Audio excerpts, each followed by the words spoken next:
Welcome into the latest edition of Extra Time. Shaka breathing very heavily as Craig was with me in the studio. Jan is with us, is Juls. Shaka, what's going on at your house? I know. Nothing, I'm breathing. Very loudly. Do you know when we do this show, Shaq, and in our earpieces, all we can hear is like clattering in the background, and it's not Nickel because he's not here. No, it's all your 5 children. It's you. You're causing trouble. Am I clapping too loudly or am I breathing too loudly? No, just clattering and clattering. all sorts going on. Clattering around, people in the kitchen. Yeah. It's a professional show, Shaq. You haven't even dressed up again. Okay. Juls is with us as well. He's got no clattering. If Barca achieved domestic double at the end of the season after their poor start, would it be enough for Koeman to see through at least one more season as their manager? I think even if they don't win the double, even if they don't win the La Liga, which is probably harder to do right now, to be fair, than winning just the Copa del Rey final, but I think he will be there next season. Certainly the news that we get from Spain right now, from Catalonia, in the sense that Joan Laporta is quite happy with how he turned things around this season, which I think we've said it before, Koeman deserves a lot of credit for the tactical change, but also the way some of the players have improved individually as well as collectively. And also, I think, let's not forget, Barcelona don't have much money to invest. They would have to sell players to buy some players, and if you can keep the managers, you avoid more expenses in terms of sacking him, because he's got obviously 2 years on his contract, 1 more after this season, and go and get someone else who might want some new players, etc. So it makes a lot of sense, and it's certainly simpler and easier to keep Koeman on again next season. Did you hear that, Shaq? Didn't hear it? Dan's phone just bleeped. My phone went off, Shaka. That's karma. You see? Yeah. Now we know who the culprit is. Glass houses and stones. It'll be Hercules Gomez. That's who it is. He always making sure I mention Football Americas. Don't mention it. I'm not going to. If they ever ask, I'll say it now if he watches. If him and Salazar ever asked me to go on that, the answer is no. Why? You'd loved it. You two, you just go on there and shout at them. I'm going on Thursday, I am. Yeah, but you're on it because you're stupid. What? Right, I have a job. My job is ESPN FC, right? Not Football Americas. I'm completely off topic. Nice picture of you and Brian Robson today, because it marked, what was it, 1995 you signed for Borough on this day? Record signing, the days goes by, yeah. How much? Transfer deadline, signed for Borough for £1.3 million. At that time, that was the record fee for Borough, and then came Barnby, then come Juninho, and then came Ravanelli, but it was a start. But it's a strange picture, because you're on the pitch and you've got the Middlesbrough shirt over like a horrible beige suit that you're wearing.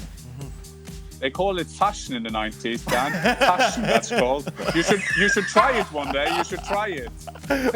Why didn't you just take that off and put the T-shirt on? I can't hear you, Dan. I'm far away. I'm in Norway. I can't hear you. Yeah. To be fair, he fitted in well in the North East dressing like that. Well, yes, exactly. I mean, you got Robbie Mustoe up there. He dresses in the dark, doesn't he, Mustoe? And then who was the Colombian guy that came in as well? The striker, yeah. Jaime Moreno. No. Big guy. Striker.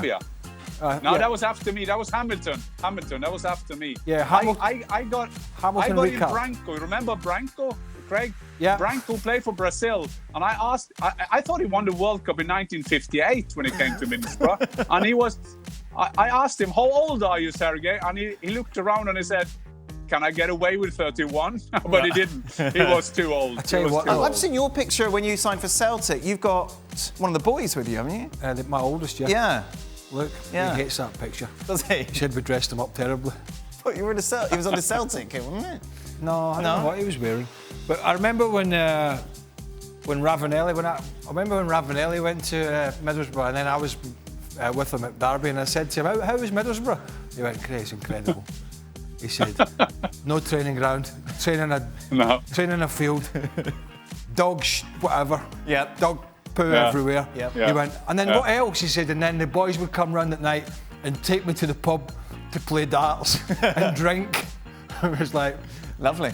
That's normal. Yeah, that sounds about right. But But to be fair to Ravanelli, he was a team player.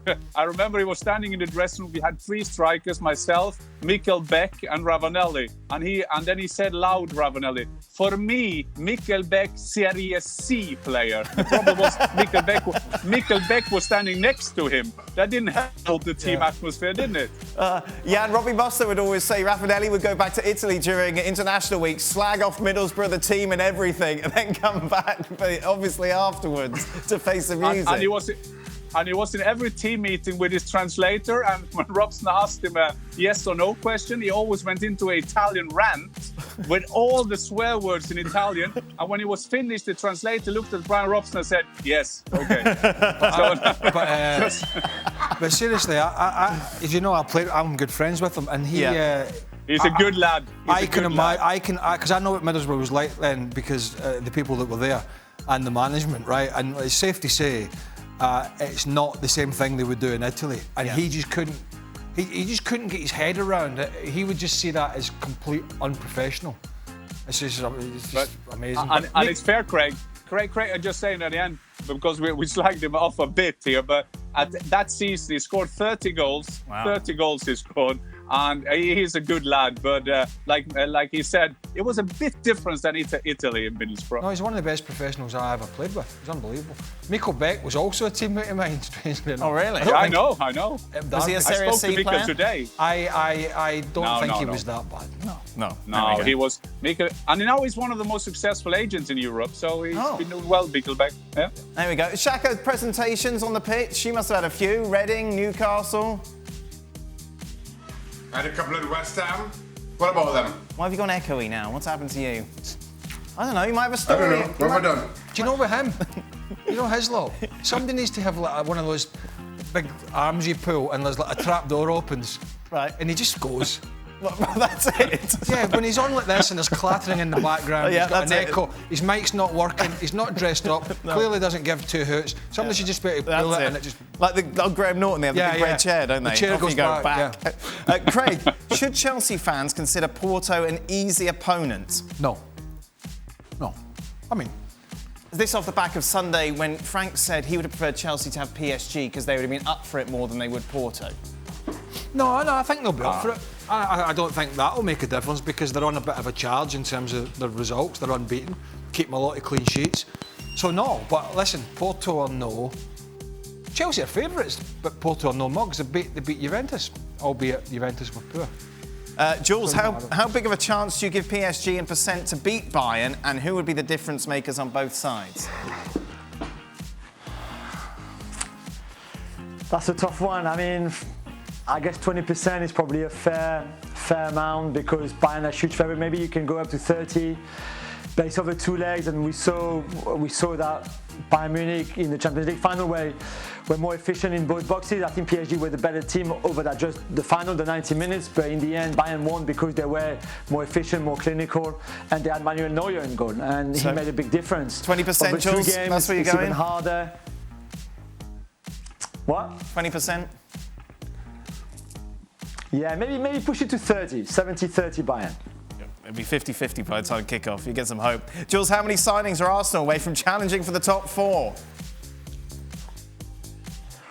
Whoa, more than they have money for to start with, that's for sure. It depends if you keep Odegaard in your team. I think he's having such a big impact that it would be a very good thing if they kept him. And after that, you still need another 4 or 5 probably. Yeah, and after Watkins' recent comments about how he had tried to copy Kane's playing style and now get to be his teammate with England, did you have one player that you tried to base your game on? What's he doing? Well, to be honest, I spent a lot of time in front of my video and watching all goal getters, trying to understand their runs, understand the run of Gary Lineker. Why was he always alone in a box? What did Gert Müller do? And all that kind of thing. But I think my biggest favourite, and I thought he was like 10 years older than me, but I just realised that he was more or less my same age, was Marco van Basten. I think Marco van Basten was the best number 9 maybe ever if we kind of get him into a real number 9. And now Robert Lewandowski is kind of a copy of him. So I got to say Marco van Basten. What about you? What? You know what? The question that's just been asked. Did I watch videos? Yeah, who did you try and model your game on? Was there someone that used to inspire you? Shut up, Shaq. I'm trying to be serious. No. Nobody. No? No. I used to like... He had a mirror. He had a mirror. Shut up. Listen, your videos obviously froze when you're watching them. I used to enjoy watching Glenn Hoddle. Right. So you tried to emulate him? No. I didn't try and emulate anybody. I'm all about individualism. Yes, you are. But I used to admire Glenn as a player, and then he... And then he came to train with us at Chelsea whilst he was recuperating from a knee operation. And that was good. And then he went to Swindon, became manager, and quickly came back to Chelsea and became my boss.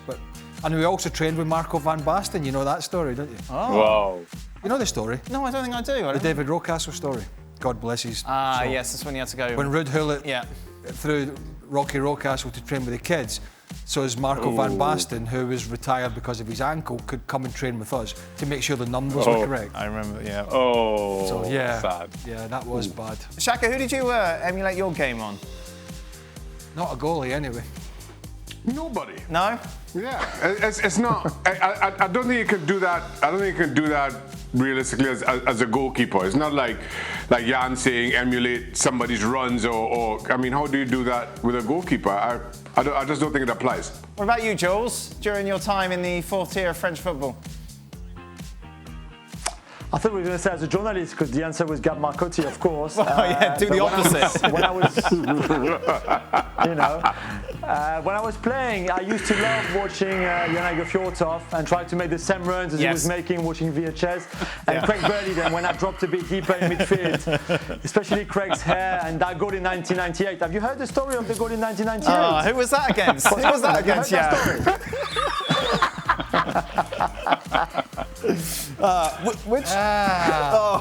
Pull that up. Listen, Right. you're just concentrating, Julien, taking more control of that podcast.